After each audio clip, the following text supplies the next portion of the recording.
معجزہ اصل میں کسے کہتے ہیں؟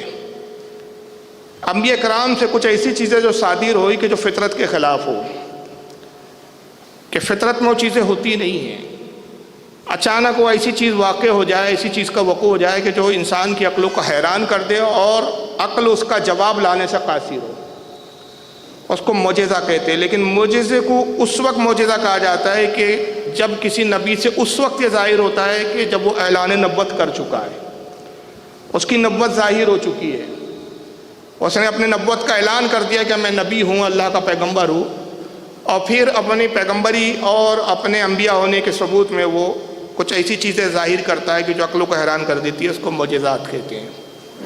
اللہ تعالیٰ نے انبیاء کرام کو، ہر نبی کو کوئی نہ کوئی معجزہ عطا کیا ہے۔ ایسا کوئی نبی نہیں ہے کہ جس کو کوئی نہ کوئی معجزہ نہ دیا گیا ہو۔ جن انبیاء کرام کے قرآن عظیم میں بیانات آئے ہیں ان کے چند معجزوں کا بھی ذکر ہے، اور جس قدر میں معجزوں کے ذکر ہے یہ بہت کم ہے، انبیاء اس سے زیادہ معجزات رکھتے تھے۔ جیسا کہ قرآن عظیم میں اگر آپ دیکھیں تو موسیٰ علیہ السلام کا ذکر آیا ہے، تو حضرت موسیٰ کے معجزے کا ذکر قرآن کرتا ہے۔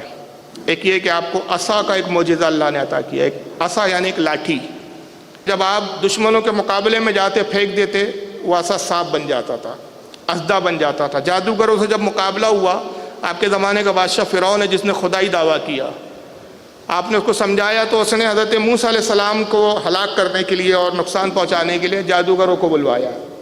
جادوگروں نے اپنے اپنے لاٹھیاں پھینکی، سانپ بن گئی۔ لیکن جب موسیٰ علیہ السلام نے اپنا عصا پھینکا تو وہ اتنا بڑا اسدہ بنا کہ اس نے سارے سانپوں کو نگل لیا۔ تو یہ موسیٰ علیہ السلام کا معجزہ، یہ عقل کو حیران کر دیتا ہے، یہ فطرت کے خلاف ہے، اس کا جواب عقل لانے سے قاصر ہے۔ آپ اور ہم کوئی بھی لاٹھی پھینکے کبھی سانپ نہیں بنتی ہو، تو یہ فطرت کے خلاف، عقل کے خلاف، قانون کے خلاف، طبیعت کے خلاف، مشاہدے کے خلاف یہ جو چیزیں وقوع ہوتی ہیں انبیاء سے، اس کو معجزہ کہتے ہیں۔ پھر ایک اور معجزہ تھا حضرت موسیٰ کا ید بیضا۔ یہ معجزہ اللہ نے یہ عطا کیا کہ آپ اپنا سیدھا ہاتھ جو ہے بغل میں ایسا ڈالتے اور جب باہر نکالتے تو آپ کا ہاتھ سورج کی طرح روشن ہوتا اور اس سے روشنی پھوٹنے لگتی، اور اتنی روشنی نکلتی کہ آنکھیں چندیا جاتی، کوئی اس روشنی سے مقابلہ نہیں کر سکتا اور اس سے آنکھ نہیں ملا سکتا تھا۔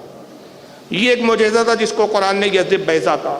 اسی طرح آئیے آپ حضرت داؤد علیہ السلام، یہ بھی پیغمبر گزرے ہیں، اللہ تعالیٰ نے ان کو زبور کتاب عطا کی اور ان کو ایک لحن کا معجزہ عطا کیا۔ لحن یعنی خوبصورت آواز، ایسی آواز کہ روئے زمین پر نہ اس سے پہلے مخلوق میں کسی کی ایسی آواز ہوئی اور نہ اب قیامت تک ہوں گی۔ آقا فرماتے ہیں کہ دنیا میں جتنے بھی اچھے لحن والے، اچھی آواز والے ہیں، اب اس میں آپ نعت خواں لے لے، گلوکار لے لے، جتنی بھی اچھی آواز رکھنے والے ہیں، سب داؤد علیہ السلام کی آواز کا ایک ذرہ ہے جو ان میں تقسیم کیا گیا ہے۔ تو داؤد علیہ السلام کی آواز کا کیا عالم تھا، جب زبور کی تلاوت کرتے ہیں تو آسمان کے پرندے اڑتے ہوئے وہیں ٹھہر جاتے تھے، معلق ہو جاتے تھے، نہ زمین پہ گرتے ہیں نہ آگے بڑھتے ہیں۔ یہ ایک معجزہ تھا کہ جانور اور پرندے اس کو سن کر میں ہو جائیں، اس آواز میں ڈوب جائیں، اپنی فطرت اور اپنی طبیعت کے خلاف جہاں ہیں وہیں رک جائیں۔ لیکن اس معجزے میں یہ بھی ایک معجزہ ہے کہ آواز سن کر تو وہ اس آواز کی دلکشی پر فدا ہو گئے، لیکن وہ رک گئے ہیں تو نہ گر رہے ہیں نہ آگے بڑھ رہے ہیں۔ جبکہ کوئی شے رکتی ہے تو گر جایا کرتی ہے، یہ بھی ایک معجزہ تھا ان کا۔ یہاں تک کہ آپ دریا کے کنارے جاتے ہو، جب زبور کو بہترین آواز میں تلاوت کرتے، قرأت کرتے آپ زبور کی، تو دریا کا پانی ٹھہر جاتا تھا۔ اندازہ لگائیے کہ آواز میں کتنی دلکشی ہوں گی، کتنی چاشنی ہوں گی، کتنی مٹھاس ہوں گی۔ ایک یہ معجزہ تھا حضرت داؤد کا۔ دوسرا معجزہ اللہ تعالیٰ نے یہ عطا کیا تھا کہ آپ کے ہاتھ میں لوہا موم کی طرح ہو جاتا تھا۔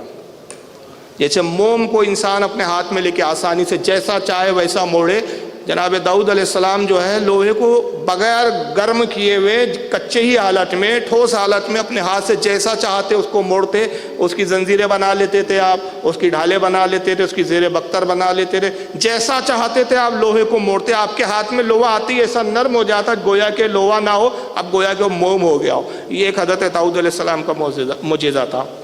حضرت سلیمان علیہ السلام بھی پیغمبر گزرے، قرآن عظیم نے ان کے بھی معجزہ کا ذکر کیا، یہ کہ اللہ تعالیٰ نے ایک تخت عطا کیا ان کو جس کو بہت سارے جنات لے کے اڑتے تھے، اور رفتار کا یہ عالم تھا کہ جتنی دیر میں انسان پلک جھپکائے اتنی دیر میں وہ تخت مشرق سے مغرب میں پہنچا دیتے تھے وہ لوگ۔ یہ رفتار تھی طاقت کی۔ دوسرا یہ کہ تمام روئے زمین کے جانوروں، نباتات، کیڑے مکوڑے، حتیٰ کہ وہ جراثیم جو ہماری نگاہوں سے نظر نہیں آتے، حضرت سلیمان ان کو دیکھتے بھی تھے، ان سے گفتگو بھی کرتے تھے، اور تمام مخلوق کی زبانیں آپ کو اللہ نے عطا فرمائی تھی۔ کیڑے اور چونٹی اور رینگنے والے جتنے جانور، اڑنے والے پرندے، زمین پر چلنے والے جتنے جاندار ہیں، سب کی زبان آپ کو آتی تھی۔ حضرت سلیمان کا ایک یہ معجزہ تھا۔ تمام جنات آپ کے اقتدار میں دے دی اللہ تعالیٰ نے، کوئی جنات آپ کی طاقت کے سامنے ٹک نہیں پاتا تھا، سب آپ کے سامنے زیر ہو جاتے تھے۔ جتنے شیاطین تھے سب آپ کے سامنے زیر تھے، جس شیطان کو چاہے آپ پکڑتے رہے، قید کر لے، جس جن کو چاہے اس کی گردن موڑے اور اپنی غلامی کے لیے اس کو آمادہ کر لے۔ یہ حضرت سلیمان کی طاقت تھی۔ تو اللہ تعالیٰ نے حضرت سلیمان علیہ السلام کو جنات پر حکومت، انسانوں پر حکومت، چرند پرند پر حکومت، یہ ساری کائنات پر حکومت عطا کی تھی، ساری زمین پر حکومت عطا کی تھی، اور سب پر آپ کو حاکم بنا دیا تھا۔ یہ سلیمان علیہ السلام کا معجزہ تھا۔ اسی طرح حضرت عیسیٰ علیہ السلام کا ذکر قرآن میں آتا ہے کہ حضرت عیسیٰ علیہ السلام کو بھی اللہ نے معجزات عطا کیے۔ ان میں یہ تھا کہ آپ مادر ذات نابینا کو بینا فرما دیتے تھے، اپنا دست مبارک، اپنا مبارک ہاتھ اس کی آنکھوں پہ رکھتے، پیدائشی اندھا ہو اس کی آنکھیں آ جایا کرتی تھی، اور جو کوڑ میں مبتلا ہو آپ کے چھونے سے اس کو شفا ہو جایا کرتی تھی۔ یہاں تک کہ یہ قرآن عظیم بیان کرتا ہے کہ آپ مردوں کو جلا دیا کرتے تھے۔ جب کسی مردے کو آپ کو جلانا مقصود ہوتا، اس مردے کے قریب جاتے اور کہتے قم باذن اللہ، اللہ کے حکم سے زندہ ہو جا، تو آپ کے آواز لگاتے ہی مردے میں جان پڑ جاتی اور وہ زندہ ہو جایا کرتا تھا۔ آپ اندھوں کو بینا کرتے، بیماروں کو شفا دیتے، اور مردوں کو جلا دیا کرتے تھے۔ یہ جناب حضرت عیسیٰ علیہ السلام کا معجزہ تھا۔ اور پھر جب ہمارے نبی پاک صلی اللہ تعالی وسلم کو اللہ نے مبعوث کیا، جتنے معجزات تمام انبیاء کو عطا کیے، سارے معجزات اپنے حبیب کو دیے، بلکہ اس سے بڑھ کر اپنے حبیب کو معجزات عطا کیے۔ آپ مخلوق کی بھی زبان جانتے تھے، سلیمان کو تو تخت دیا، لیکن اپنے نبی کو وہ براق دیا کہ جو سلیمان کے تخت سے بھی زیادہ تیز رفتار تھی، جو پل بھر میں جس نے ایک آسمان سے ساتوں آسمان کو پار کروا کے حضور کو معراج کروا دی، اس سے زیادہ تیز رفتار سواری براق عطا کی گئی۔ سرکار صلی اللہ علیہ وسلم مردوں کو بھی جلایا کرتے تھے، جیسے کہ حضرت جابر کے بیٹوں کو آپ نے زندہ کیا۔ کنکر اور درخت آپ سے کلام کیا کرتے تھے، آپ اگر کنکریوں کو حکم دیں تو ان کی زبانیں آ جایا کرتی تھی، درختوں کو حکم دے وہ اپنے تنابوں اور اپنی جڑوں کو کھول کر ہٹا کر سرکار کے حکم پر آ جایا کرتے تھے۔ پانی سے کلام کرے تو پانی آپ سے گفتگو کرتا تھا۔ کائنات کی ہر شے کی آپ زبان جانتے تھے، حتیٰ کہ آقا فرماتے میں اس پتھر کو بھی اچھی طرح سے جانتا ہوں کہ جب میں ابو طالب اپنے چچا کی انگلی پکڑ کے مکہ کی وادیوں میں گھومتا تھا اور اس پتھر کے قریب سے گزرتا، ابھی میں نے اعلان نبوت نہیں کیا تھا، مگر وہ دیکھ کر مجھے کہتا الصلاۃ والسلام علیک یا رسول اللہ، الصلاۃ والسلام علیک یا نبی اللہ، مجھے سلام بھیجتا۔ میں اس پتھر کو آج بھی جانتا ہوں اور پہچانتا ہوں۔ تو پتھر آپ سے کلام کرتے تھے، کہ آپ کا معجزہ تھا۔ سب سے بڑھ کر یہ کہ جتنے انبیاء کرام تھے ان کے معجزات زمین پر تھے، زمین پر ان کے معجزات اثر انداز ہوتے تھے، لیکن ہمارے آقا کی شان یہ تھی کہ انگلی کا اشارہ کریں تو چاند کے ٹکڑے فرما دے۔ آسمانوں میں بھی آپ کے معجزے کی دھوم تھی، اور اشارہ فرمائے تو ڈوبا ہوا سورج پلٹا دیں، یہ آپ کے معجزے کی شان تھی۔ تو رسول اللہ کو بہت بڑھ کر اللہ تعالیٰ نے معجزہ عطا کیا۔ تو معجزہ وہ ہوتا ہے جو نبی اعلان نبوت کے بعد ظاہر کرتا ہے۔